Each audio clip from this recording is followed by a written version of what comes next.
Great. Hello, Okay. everyone. I'm very happy to present to you our speaker today, Łukasz Duciak, who is a software engineer researcher at the Samsung AI here in Cambridge. And he's going to present his work on neural fine-tuning search for few-shot learning, which is also an oral at ICLE 2024. So I'm really happy to have you here today, and the stage is yours. Thank you for the introduction, Jovita. So, as already said, I will be presenting our work, which was mainly led by Panagiotis, who was interning with us at Samsung AI. And it's also a collaboration with my colleagues here, who are Da and Tim. So it's a pleasure for me to present this work on their behalf as well. So before we start, a little bit of introduction I want to give you, and in particular, I will try to explain what few-shot learning is and why we want to do some NAS in that aspect. So imagine we have a neural network that's trained on some data. So this is just your normal training. Suppose it's doing some image classification. So we have a source data set with a pair of inputs and labels. And we train it to classify images, basically. Standard thing, right? So let's say we classify animals. We know we have a snow leopard on the image. But now, what we are kind of interested in Samsung is like what happens when we move this neural network to some different setting. For example, you can imagine that this network is then going to be used on a mobile phone of a user to help them search through their galleries or whatever of images. And well, the obvious problem that appears there is that the data might be a bit different, right? In particular, I don't have photos of snow leopards on my phone. Instead, I might have photos of my cat drinking tap water, which, while it is a little bit similar, there are also some noticeable differences between them. So, and then basically there are two main differences. One is there are differences in the inputs to the network, but there are also differences in the labels. So we are trying to do classification to a completely new set of labels, possibly. So obviously, if we just use a network that was trained on some different data set, due to this domain shift, we might get not so accurate predictions. So what state-of-the-art methods these days do is they try to adapt this network to this new domain. And in particular, we have kind of three choices or 3 degrees of freedom to play with. We can keep some layers frozen. We can decide to fine-tune some layers, and we can also try to adapt some layers. So the difference between fine-tuning a layer and adapting a layer is that fine-tuning kind of reuses the same weights. We change the weights, but the structure of a layer stays the same, whereas adaptation usually involves adding some extra parameters while we still operate on the original parameters, basically. So one important thing to note here is like why, for example, we just don't fine-tune the entire network. That's because the assumption here is that the new training set that we have in this new setting, like for example, photos on your phone. I know different people might have different amount of photos, but in general, let's agree that the number is kind of not comparable to what you would be normally used to train a neural network. And because of that, if you just try to fine-tune the entire network, it will likely overfit because there's just too many parameters compared to how much data we can use to fine-tune. So people have been playing manually by exactly trying to add this adapters in particular places of a network or trying to fine-tune particular layers. And like maybe we found some good configuration. So then we basically try to fine-tune on the new data, and hopefully we can get some better prediction thanks to that. So now to make things a little bit more complicated. So this is just one example of going from source domain to a new domain. But what we're actually interested in is generalizing it to many downstream domains. So we want to have a method that will kind of achieve good results across whatever downstream task we might have, right? So again, going back to my example with mobile phones, it's basically to find a method that will work for all of our mobile phones, right? Not just mine, but anyone's. And obviously, we all will basically constitute a different data set to train on. And this basically if you think about it, raises the main question that we kind of observed, or the challenge that we observed. That is, do we really want to use the same adaptation scheme? So for example, do we want to always fine-tune the first layer, no matter what the downstream task is? And do we always want to fine-tune the fifth layer, etc., right? Intuitively, it probably doesn't make sense to use the same fine-tuning scheme across all possible downstream tasks, right? Because, for example, if you have more data, you probably need to have more parameters to adapt. If you have fewer data, you probably don't want to have too many parameters because, like I said, you risk overfitting and so on. So this brings us to our problem. Basically, we want to find the best fine-tuning strategy for a given task. However, we have this number of challenges here. So basically, that being due to the few-shot nature, we only have a few examples at the test time. However, we kind of assume that at the training time, we can use a lot of data. So it's just that eventually we will have to adapt to a very few examples. And we don't know these examples in advance, which is very important. We don't even know how many we will have. It's just that it will be a limited amount, but it can be 10 examples, it can be 100 examples, maybe 1,000. We don't know that. And like I said, the final challenge is that it has to generalize to, the method has to generalize to as many downstream tasks as possible. So, and here I just want to mention two main hypotheses that we had regarding this work, and I will also show you later why this is important in the context of NAS. This is, well, the first hypothesis, which I think hasn't been formally proven, but if you think about it, it makes sense. And like already kind of hinted about it, is that the different tasks will benefit from different fine-tuning strategies, for example, because of the amount of data. And the second hypothesis that we had was that if you allow for too much flexibility in what architecture you want to look, I'm using architecture here because we were going to talk about neural architecture search, but by architecture, I mean like what layers to fine tune or what layers to adapt.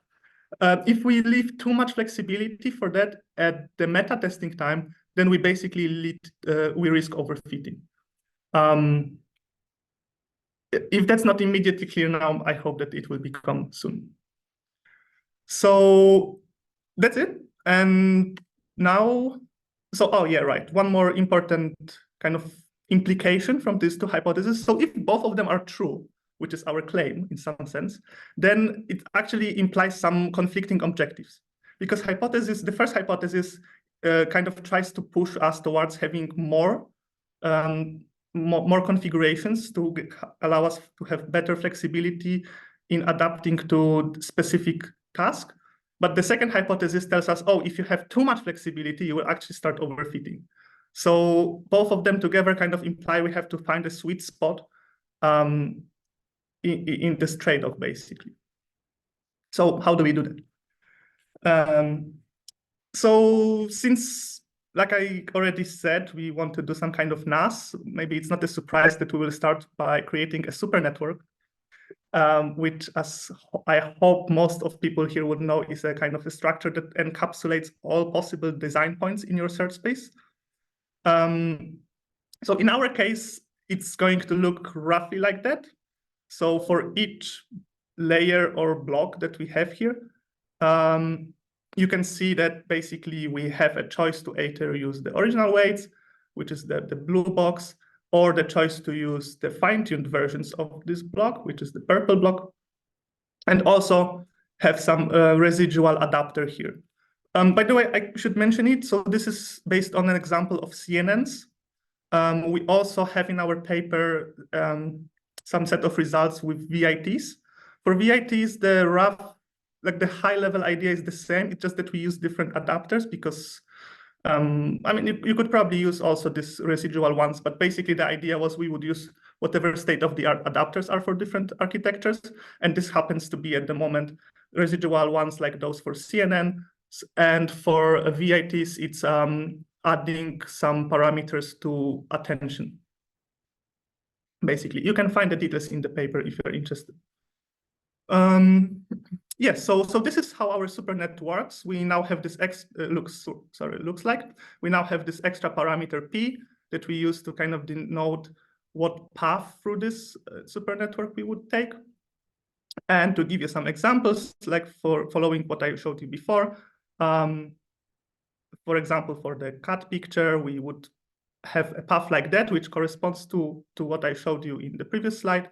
Or for the original data, we might want to not adapt anything, in which case we would have a path like that. So all possible combinations are kind of possible to be realized by selecting a path through a supernet. That's the core idea. So after we have a supernet like that, basically we want to throw as much data as possible at it, which means we basically train by averaging over all the paths and all the possible episodes. Maybe I should have actually mentioned it. So an episode in this case is a single situation when we have a set of examples that we use for fine-tuning and a set of examples that we use to test if the fine-tuning was successful. These are called support and query set. You can think about it as a training set and validation set. They're just called differently to avoid some confusion in a situation when you have a different training and different validation phases or sets. But it's basically that. So this expectation here over different set support and query sets basically means we will simulate different episodes. So we will, for example, take ImageNet and take 1,000 examples from this ImageNet. We will take 100 of those as the support set, which we'll use for training, and the others 900 as the query to test.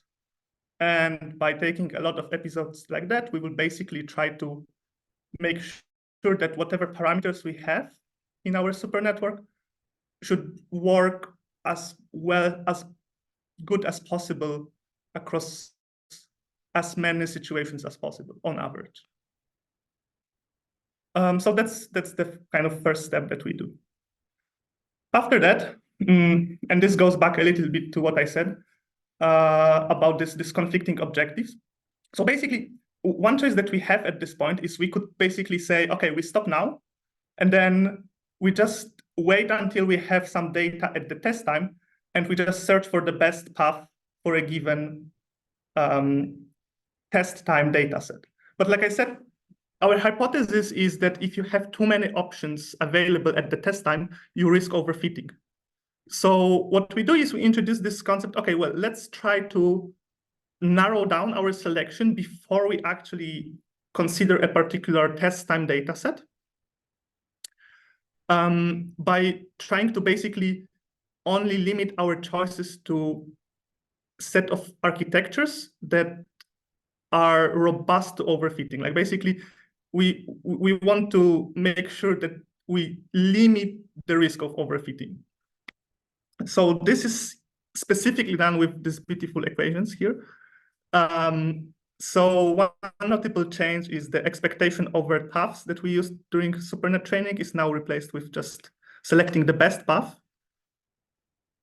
We still keep expectation over multiple episodes because we still don't know what particular data set is going to be used. So to kind of mitigate the risk of overfitting, we just say, you know, just try a couple and see how well we work on average. And for each of those episodes that we're going to test, we will actually do fine-tuning. This is the bottom equation here, using the support set. But we will test for the purpose of selecting the best one. We will use the query set. So basically, we still have this distinction between testing data set and validation data set, which again helps us in avoiding some overfitting. And here are all of these components highlighted for you. Yeah, and the last part of this equation is just a simple constraint that we add to make sure that because we want to have more than one result from that. So we just say that this result should not be very similar to each other. And we just use a simple cosine distance with a threshold to make sure that, you know, it's not basically trivially the same configuration repeated multiple times. So that's it. And that's all that kind of concludes our training time setup. And then we have the testing times things. So, and at this point, there is really nothing fancy we can do, really. We only have one task. We only have support set from this to be used from this task. Like we cannot have a validation set because the validation set is kind of used for testing. So at this point, we cannot use it. So we could do something like we could maybe ensemble or have some like more sophisticated way to selecting this different like the final network from the shortlist that we had discovered in the previous step, but it's hard. We didn't really have any good idea how to do it. We ended up just doing naive grid search. I said we could also ensemble. Ensembling is not so hard, but we actually saw that ensembling works well. It's a little bit worse. Again, the explanation behind it, I think, goes back to our original hypothesis, which is you want to have different networks for different tasks. Like if you assume that you always use the ensemble, it's a little bit like you only used one configuration, which is combined from all these kind of configurations that you have selected before, right? So you lose this flexibility and you basically effectively, for example, have the same number of parameters being used across all testing time episodes, right? And again, our hypothesis is that you might want to have different number of parameters to avoid overfitting, depending on the amount of, or underfitting, depending on the amount of data you might have. So yeah, we don't do anything fancy. That's the bottom line. We just fine-tune all of the shortlisted examples and take the one that works the best according to the training time, the kind of training loss. This is a nice picture that summarizes the entire workflow. If someone prefers visual aid over equations, we start with a pre-trained network. We construct a supernet, train it, use evolutionary search to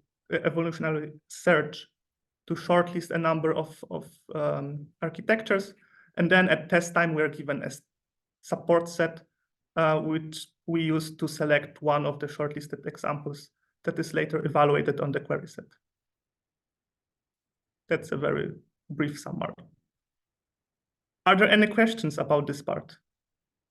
Yeah, just one quick question, just to make sure that I understood this correctly. So during meta test time, okay, you don't do but you still do fine tuning of your adaptive parameters. Is that correct?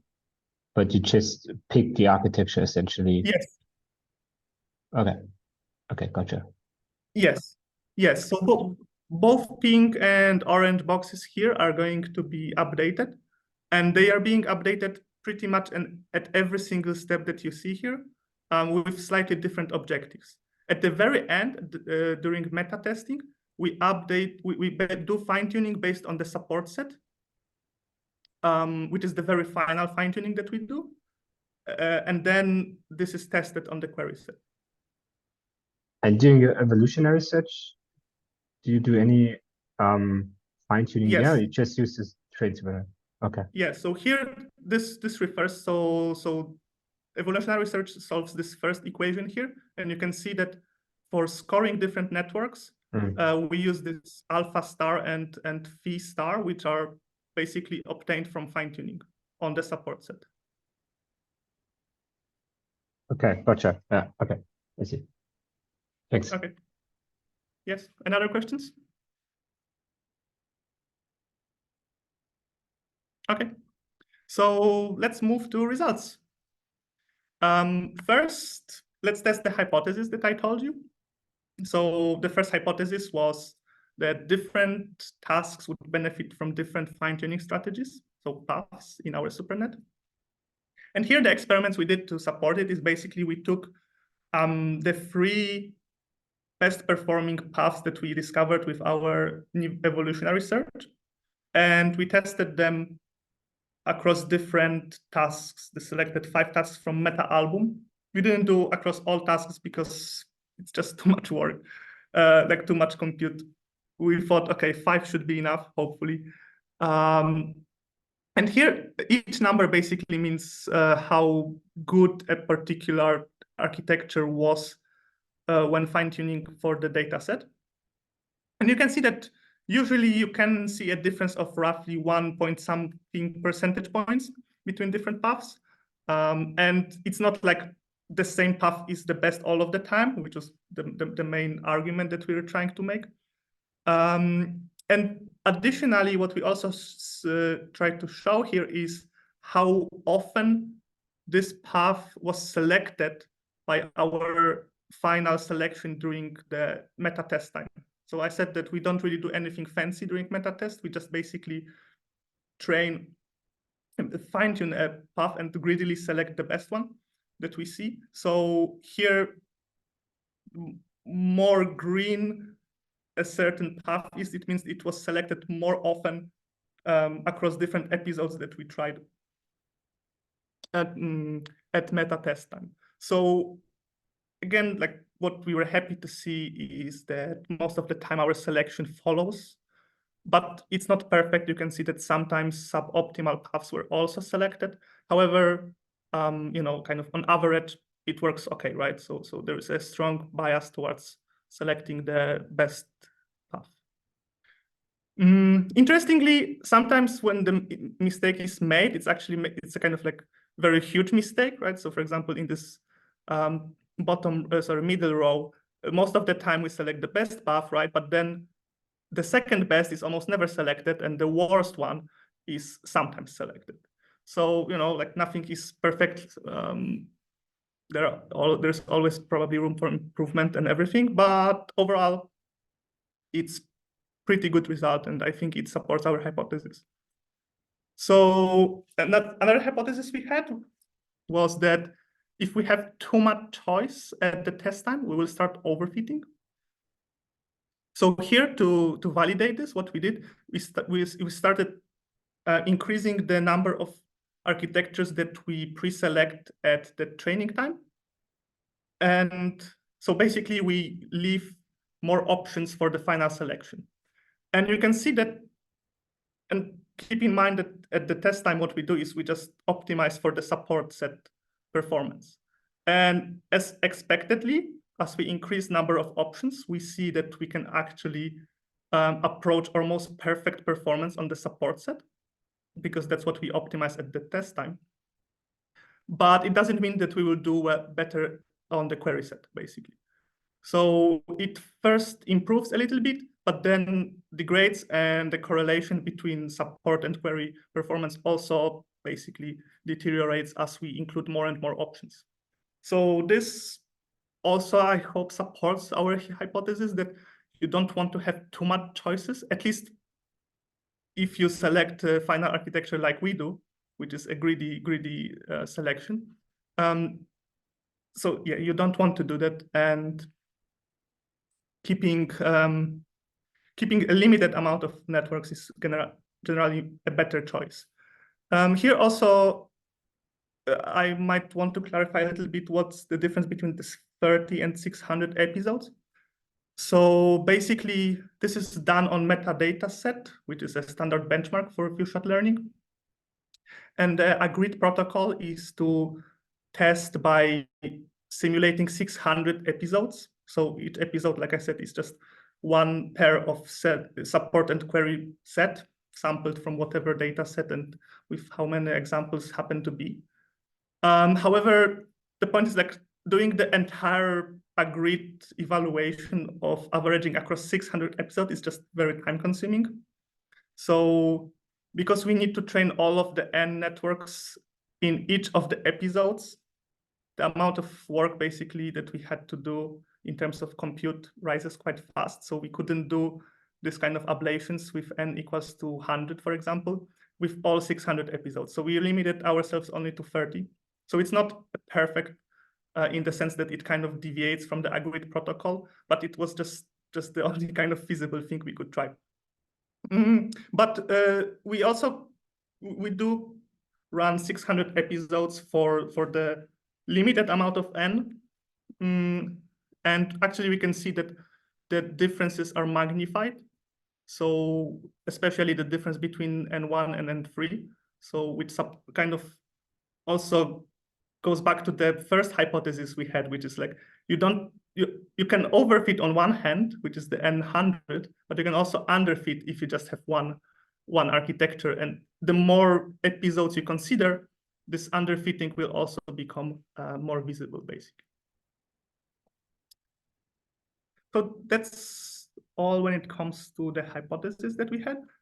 We also have some results showing basically, okay, is the search actually adding something? Or, like how well would you do if you just try to do something naive? Here, the naive methods that we compared to is the first row basically use the original weights all the time, do nothing.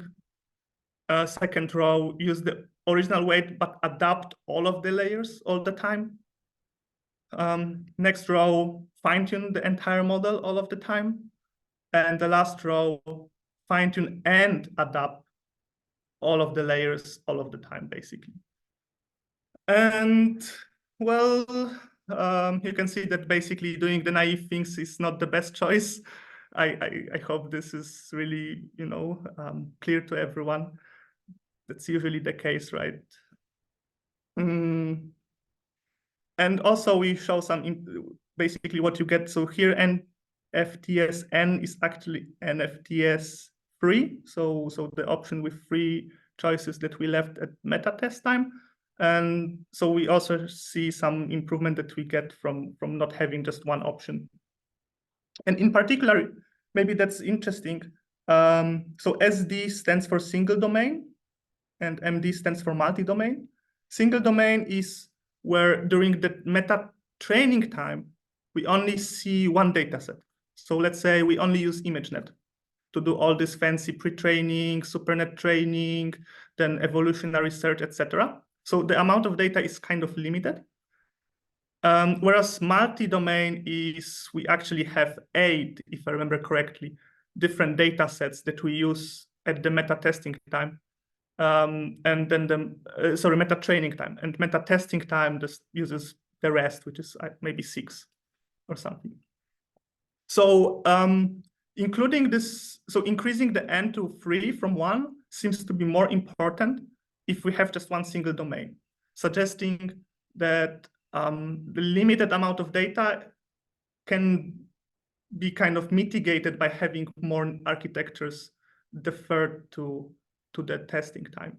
Whereas the more data you have upfront, maybe you don't really need so much flexibility at the testing time, just because you already saw so much data beforehand that you kind of trained across everything. That's my interpretation, at least. So that brings me to the metadata set results. It's just a really big table. So, I'm not really sure if that's that much interesting to anyone, but yeah, we just beat everyone else. But maybe the important thing to note is we don't beat everyone all of the time. So this is kind of expected in a multi-domain setting like this, where we train across many different, or we try to adapt to many different data sets. So what's important is that on average, we are better. And most of the time, we are better on individual data sets, but sometimes we might be a little bit worse than some other baselines. That's kind of common in this line of work. Yeah, but overall, quite a significant improvement, 1 or more percentage points, pretty decent. Finally, there is the meta-album, which is a much newer data set proposed for the same task of few-shot learning. And here, because it's much newer, it's also less competitive. There's less methods that have been proposed specifically for this benchmark. And here we can see that our improvement is actually quite better, more significant. maybe with some notable exceptions, like here, it's not that huge actually, but on some other occasions here, it can be even 5 percentage points or higher. Yeah, so that's it. Thank you for your attention. I'm happy to take any questions if you have some.